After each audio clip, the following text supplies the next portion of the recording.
Sad news, everyone. It's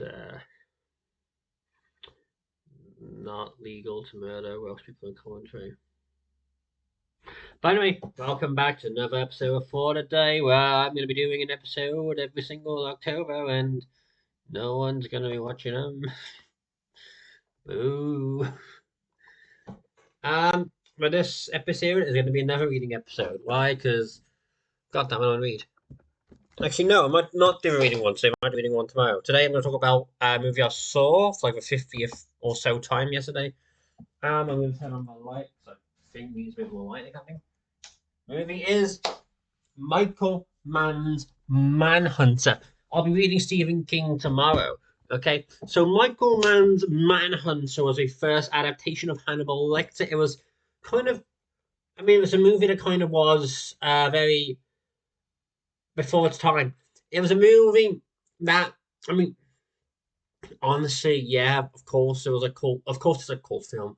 Of course, it bombed in the box office. Like, I mean, because there's no real.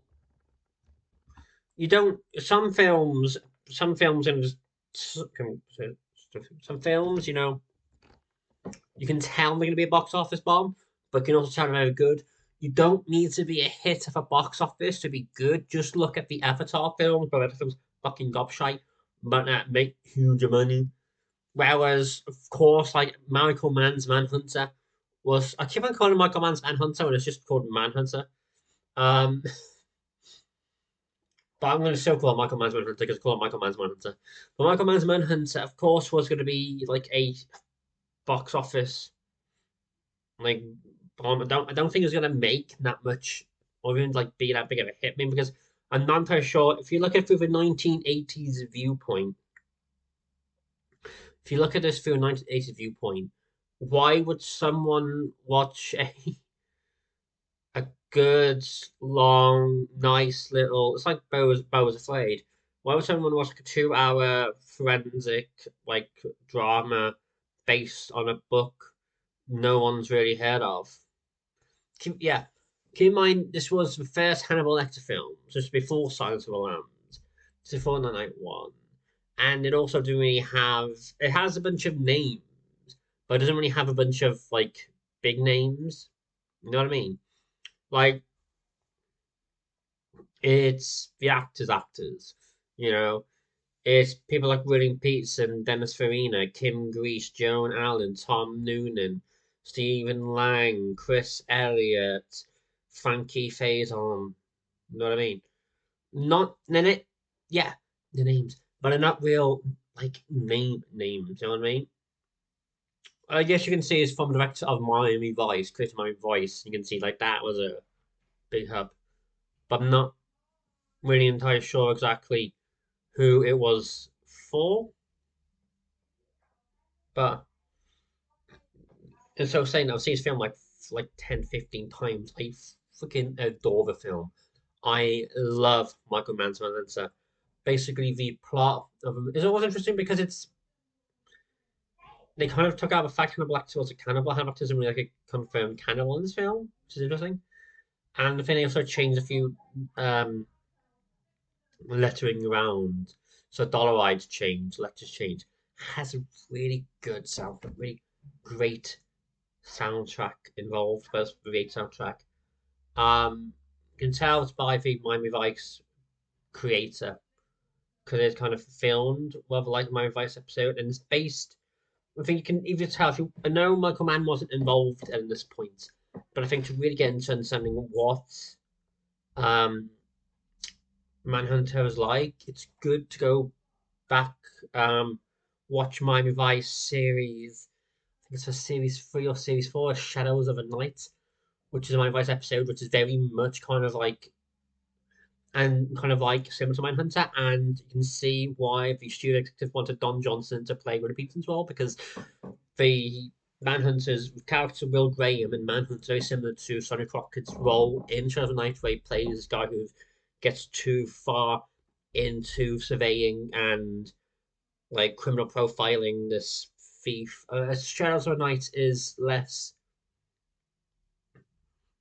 evil. Shadows of the Night is about a guy that breaks into houses and just does weird shit in the house. Whereas this one, Francis Hyde, the Tooth Fairy, is someone who breaks into houses.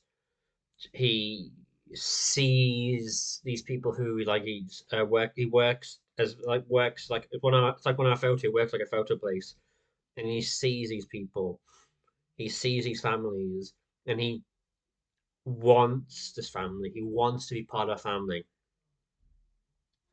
so he watches them, he envisions himself as them, he craves the familiarity of a familial meeting, and then he enters and he has to put the mirrors on the mother's eyes so that mother can accept him. And then once he's finished sacrificing the mother, the father must go, the children must go, the pets must go because they haven't adhered to the two fairies' ideal. They haven't lived up to the two fairies' fantasy. And that is what annoys Two Fairy. That annoys the Red Dragon. The Red Dragon must be reawakened. The Two Fairy must exist. And the Tooth Fairy must acknowledge that there's going to be different families around, different full moons, and they, he needs love. And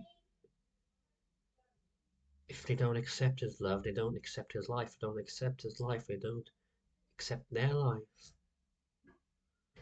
So the Tooth Fairy must find itself a new lover. The Tooth Fairy must find itself a new friend. The Tooth Fairy finds a new family. Do you understand? Tell me you do. And it is also interesting watching this now from like the 20th century, 21st century going into it, realizing that William Peterson would be if it's very forensic based, and William Peterson would play Gil Grissom in CSI, the show with basically popularized forensic science. And also the entire movie itself is kind of similar. It's like a Criminal Minds. But again, I don't think this film, as much as I would have loved this film to be a success, because it should have been a success, I can't see a way that 1980s audiences would accept it. Because 1980s audiences, especially in that time, like action movies, like for action films, they would like mass shootings, like everyone getting, it's like some guy coming, Arnold Schwarzenegger or Sylvester walking into a bar and just gunning down everyone, and everyone getting gunned down, and more people getting gunned down, more people getting gunned down, then eventually the entire population of Panama or Nicaragua or Guatemala or El Salvador, they're all dead. Thanks to Sylvester Stallone, thanks to Arnold Schwarzenegger, you know what I mean? Thanks to, I guess, Steven Seagal thing in the 1980s? Don't know, if it mean 1990s. Um, and basically that's just how it was. And it is kind of interesting watching a movie from the 80s. It's a very slow burning film because about Will Graham coming out of retirement, like forced retirement, because when he was the last job he did was going after Hannibal Lecter and trying to like find him, catch him, and it just ruined his psyche. He had to go to get therapy. He had to go because he was thinking Hannibal Lecter's thoughts. He was because when he investigates for crimes, he becomes one of the criminals. He sees what a criminal sees. He exhibits criminal's thoughts. He loves what a criminal loves. He likes what a criminal likes. And there's a bit of him which freaks him out, which Hannibal Lecter really gets to. And it also is interesting watching Brian Cox's portrayal of Hannibal Lecter. Brian Cox portrayal of Hannibal Lecter, because Brian Cox plays him completely different to Andy Hopkins, because Brian Cox plays him again like like a reptile, like a lizard. He's he's instinctively just more kind of egotistical because like he just comes in and he just likes to poke fun at people. He compares himself to God at one point during the movie. And also, the good thing is, like all the Hannibal Lecter novels, thing from what I can tell, Hannibal Lecter again plays a tertiary role at best. He only appears in two scenes, and he does play a major role in getting Will Graham to actually understand where it is. I think my favourite bit of Manhunter, my favourite scene of Manhunter, isn't any of like the violence, isn't any of the love scenes between Tom Noonan and Joan Allen. It's when Will Graham um, returns to meet up with his family in between whilst searching for Francis Alhide. And this is a scene in the supermarket where Will Graham's talking to his son. Will Graham's discussing what happened to him, his psyche, his mind, how he wasn't good, but he was getting better, and describing us always bonding with the son. And if the son realizes that this is getting too much over him, so the son just asks, "What's your favorite coffee?" And he just that's what I kind of like the son. Even though the son doesn't really appear much, he is the heart of it, and he knows he's mature enough. Even though he's not like 10 or so, he's like 9, 10 years old, like a little child. But he's mature enough to know when when to distract Will Graham. And because I did love the fact that brief time with that in Live and Die in LA, there's like this brief period where William Peterson was like a movie, like a film star. And I kind of want William Peterson to be in more stuff because honestly, William Peterson is an underrated actor. William Peterson is like one of the anime things. I think because he grew up on the Chicago theater circuit, so he knows how to act. And so that's why I think he prefers the theater, but he's more well known as a film and TV because of CSI and CSI Vegas. And the fact he was there for the first few seasons as a main character and he left because he was going too much. I think he actually left a bit for like a brief to do like theatre production. That's why live Schreiber, Lee Schreiber, live. I think it is live Schreiber. That's why he came in for like a full episode arc, and that's what thing. Like if you want something which is a bit more cerebral, something a bit more just intimate. I was going to watch like an 80s film which doesn't focus on the murder, but focus on how to catch a killer, focus on where to go the avenue. And then I would highly recommend watching Manhunter because Michael Manhunter, again, is probably one of the best movies of the 1980s. It's one of the best movies of the 21st century. It's one of my favorite films. It's a movie, surprisingly, I could watch like day in, day out, and I wouldn't really get bored.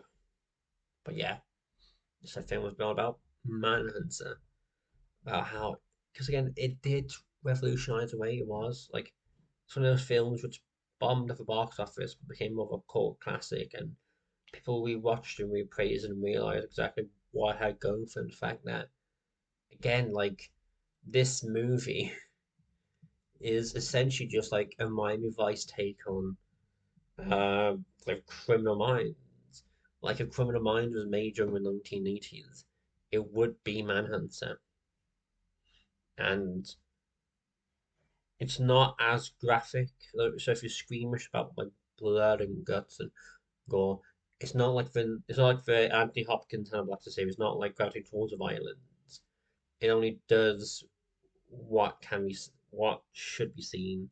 It doesn't focus on it because the focus on the violence, the focus on the torture and the murder would devalue it and would not accentuate what the film should be about, which is about humanity, about the cops, people investigating and capture the criminals. So it is. So if you're not a fan of grotesque stuff, if you are a fan of Criminal Minds, I highly recommend you watch Michael Mann's Manhunter. If you're a fan of movies, I recommend you watch Michael Mann's Manhunter. If you're a fan of anything, I recommend you watch Michael Mann's Manhunter. Michael Mann's Manhunter is one of my favourite films of all time, and I'm pleased during this period that I'll be able to actually do like a video on it. And then starting from tomorrow, I'll read Stephen King's The Girl, The Man Who Loved Flowers. See you again tomorrow. Bye.